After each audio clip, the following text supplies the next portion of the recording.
जिस समय धरती के आकाश में सूर्य उत्तर की जगह दक्षिण की ओर बढ़ने लगता है, उस समय शरीर के भीतर कुछ ऐसे बदलाव होते हैं जो समय साधना और अपने लक्ष्य को निर्धारित करने के लिए ज़्यादा अनुकूल होते हैं। इसी क्षणों को गुरु पूर्णिमा का खास इतिहास बताया जाता है। मानव इतिहास में जबकि पहली बार यह साबित किया जाता है कि 15,000 साल पहले एक आदि योगी हिमालय की पहाड़ियों पे दिखे थे। वो बस आए चले गए, लेकिन उस वक्त कुछ लोगों ने उनको जब खोजा तो वो जो वक्त था, उस वक्त को ऐतिहासिक वक्त के रूप में देखा जाता है। वहाँ पे सिर्फ 7 लोग बैठे और उन्हीं 7 लोगों ने अलग अलग स्थानों पे जाके योग संस्कृति या योग साधना का प्रसार किया, और यही क्षणों में मानव इतिहास का गुरु पूर्णिमा का एक पहला इतिहास यहाँ पे मिलता है। जबकि अगस्त्य ऋषि ने भारत में हिमालय की पहाड़ियों पे जो काम किया वो योग साधना के रूप में आज भी हम देखते हैं। अब सवाल ये उठता है कि गुरु पूर्णिमा क्यों मनाई जाती है।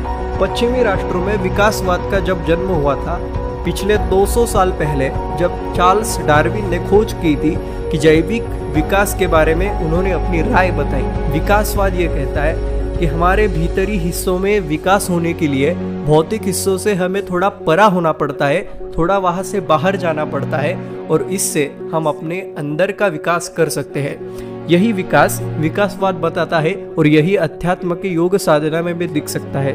मानव इतिहास में जब सूर्य उत्तर की जगह दक्षिण की ओर स्थित होता है तो यही समय में हमारे लक्ष्य निर्धारित करने पे हमें ज़्यादा लक्ष्य केंद्रित करना पड़ता है। अगर पश्चिमी जगत में कई समाज विकासवाद को मानते हैं, आज आध्यात्मिक प्रक्रिया के लिए लोग आते हैं, और इसी वक्त जो लोग मानते हैं कि भगवान हमें ऐसा ही बनाया है, इसके अलावा हम और कुछ नहीं मानते, वे ऐसी किसी भी संभावनाओं के लिए खुले नहीं होते हैं। मतलब वो रुक जाते हैं, उनका विकास कभी नहीं हो पाता। डार्विन ने जो 200 साल पहले की जैविक विज्ञान की बात कही थी, वही आदि योगी ने 15,000 साल पहले आध्यात्मिक विकास की बात की थी। उनकी शिक्षा का सार यह था कि अपना अस्तित्व प्रत्येक परमाणु, यहाँ तक कि सूर्य और धरती की अपनी चेतना है, लेकिन उनके पास समझदार मन नहीं है। अब योग विज्ञान और इस हिसाब से गुरु पूर्णिमा की कहानी में मानसून की भूमिका महत्वपूर्ण है। अब यह मानसून की भूमिका कैसे महत्वपूर्ण है? आदि योगी ने जब उन 7 ऋषियों तक योग विद्या पहुंचाई थी, तब दुनिया भर में योग विज्ञान का फैलाने की जिम्मेदारी उन 7 ने उठाई थी।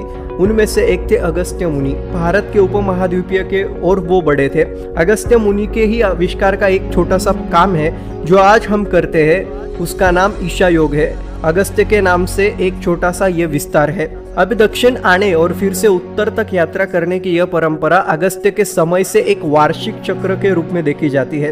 अगस्त्य मुनि के दक्षिण की ओर जाने की वजह से योगियों और आध्यात्मिक साधकों के मौसमों के बदलने के साथ हिमालय क्षेत्र से दक्षिण की ओर जाकर वापस आने की परंपरा शुरू हुई थी। जैसे कि यह निरंतर चक्र हजारों सालों से चला आ रहा है।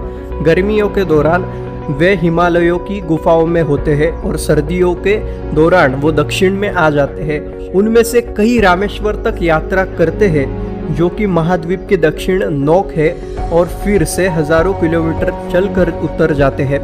दक्षिण आने के बाद और फिर भी उत्तर तक यात्रा करने की यह परंपरा अगस्त्य ने समय के एक वार्षिक चक्र के रूप में चली आ रही है। आज संख्याएं काफी घट गई है। एक समय ऐसा था जब सैकड़ों योगी और हजारों की संख्या में यात्रा करते थे, जब मानसून का महीना एक चुनौती था। हमें अब इसका अभी अनुभव नहीं होगा, क्योंकि मानसून परंपरागत रूप से बहुत ही प्रचंड प्रक्रिया है। मानसून शब्द अपने आप में एक निश्चित गति और प्रचंडता का एहसास है। जब प्रकृति इतनी प्रचंड हो जाती है तब पैर से यात्रा करना मुश्किल हो जाता है। आमतौर पर यह निर्णय लिया गया कि इस महीने के लिए हर कोई जहां संभव हो वहां आश्रय ले। काफी समय बाद गौतम बुद्ध ने इस महीने में अपने भिक्षुओं के लिए आराम निर्धारित किया, क्योंकि तब यात्रा करना काफी कठिन था और इसी तरह से उन्हें एक जगह रहना था। इसलिए इस एक महीने में निरंतर गुरु को याद किया जाता है, और यह परंपरा आज भी चली आ रही है। गुरु पूर्णिमा की यह कहानी सभी धर्मों से काफी पुरानी है।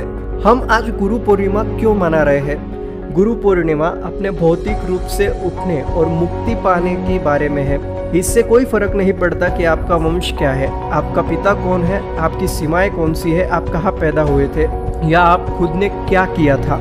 मतलब हमें इन सभी चीज़ों से ऊपर उठ के इस दिन को हमें इस रूप में देखना चाहिए। हमारी संस्कृति में काफ़ी महत्वपूर्ण उत्सवों में से एक गुरु पूर्णिमा है। भौतिक विकास और भौतिक जगत से बाहर आके आत्मिक विकास के बारे में सोचने वाली ये गुरु पूर्णिमा सबके लिए साबित हो और होनी ही चाहिए, क्योंकि ये मानव इतिहास का महत्वपूर्ण क्षण है।